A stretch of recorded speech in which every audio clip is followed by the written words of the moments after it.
Cenário econômico preocupa prefeituras. O que dizem os especialistas e de que maneira os próximos prefeitos vão administrar as dívidas? Em Ribeirão Preto, a situação é a mais preocupante. Se o próximo prefeito assumisse a prefeitura hoje, herdaria uma dívida de quase 800 milhões de reais. 700 milhões seriam dívidas de outros governos e mais 122 milhões da atual administração. A prefeita Darcy Vera justifica. Cada prefeito é responsável por sua dívida.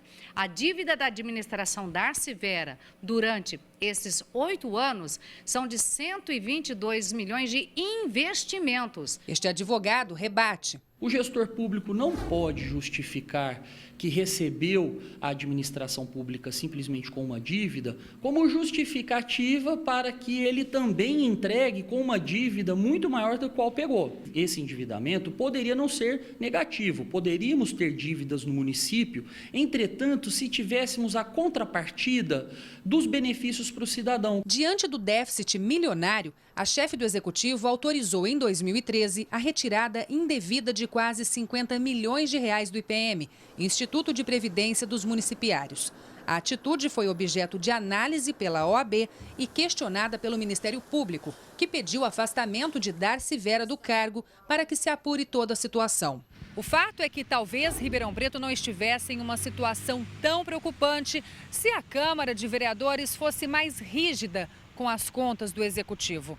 O Legislativo, por várias vezes, inclusive em gestões anteriores, aprovou contas em que o Tribunal de Contas do Estado apontou irregularidades. Infelizmente, o que nós vemos nas câmaras municipais hoje é que elas trabalham o lado político da coisa. Em troca de um cargo, em troca de um benefício, em troca de algum favor, o vereador vota com o executivo ou contra o executivo, né? Comprometendo dessa forma a eficácia da aplicação das verbas e a eficácia também da apuração desses gastos. Para o vereador Cícero Gomes, que já foi presidente da Câmara, reprovar as contas não seria a solução. Imagino eu que negar as contas pura e simplesmente não seria a solução. O problema todo era leis mais rígidas, no sentido que não permitisse o executivo gastar sem devidamente ter o dinheiro em caixa. Não bastava ter o empenho, precisava ter o dinheiro, além do empenho, ter o dinheiro em caixa. A situação de São Carlos também preocupa. A dívida consolidada do município em dezembro de 2015 era de 216 milhões 413 mil reais. A cidade está acima do limite prudencial da Lei de Responsabilidade Fiscal. A prefeitura sofreu com aqueles bloqueios, que foram feitos através da União. A crise econômica se arrasta em todo o país, acabou deixando a nossa cidade com bastante dívida.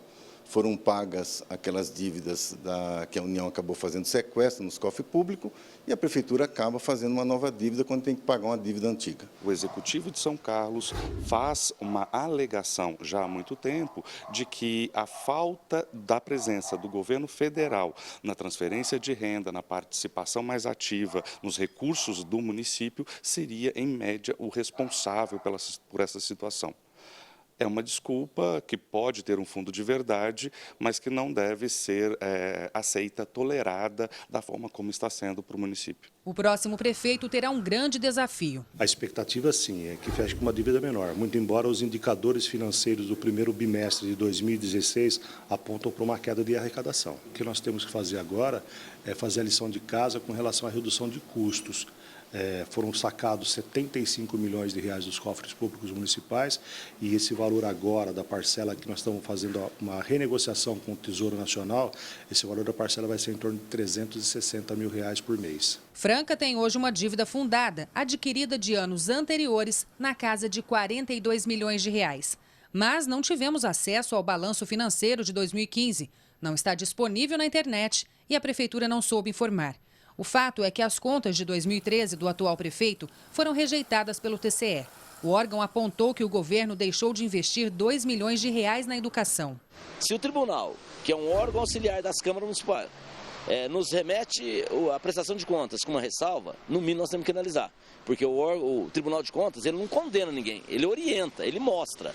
Agora, quem absolve ou quem condena é a Câmara Municipal. A secretária de Finanças do município afirma que a situação está equilibrada, mas não sabe responder o que o próximo prefeito vai encontrar em caixa. Vai depender também do cenário econômico, mas eu considero que assim, é uma situação, o município de Franca, financeiramente, de equilíbrio, por enquanto, a não ser que a coisa assim, se complique muito mais. O município de Franca tem zelado pela lei de responsabilidade fiscal.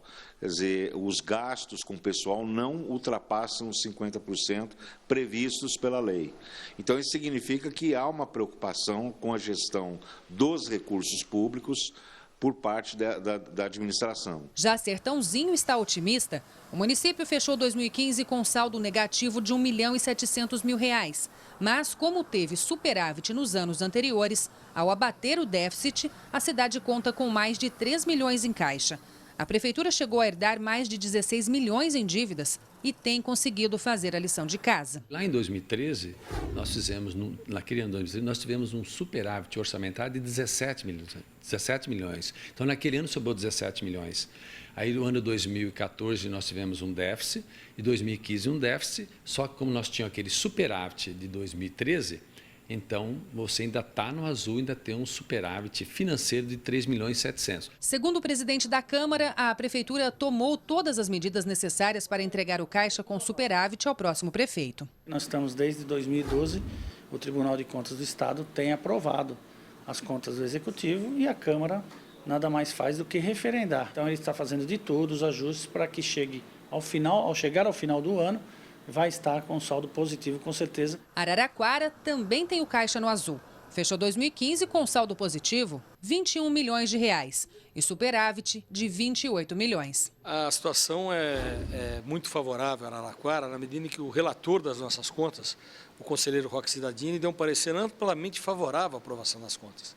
Ele comprovou numericamente, com bases técnicas, de que nós não infringimos o artigo 42 da Lei de Responsabilidade Fiscal, porque investimos na educação. A Prefeitura teve as contas de 2012 reprovadas pelo TCE e entrou com recurso junto ao tribunal. Em 2013, o TCE emitiu um relatório apontando gastos acima do que se arrecadou, mas as contas ainda não foram julgadas.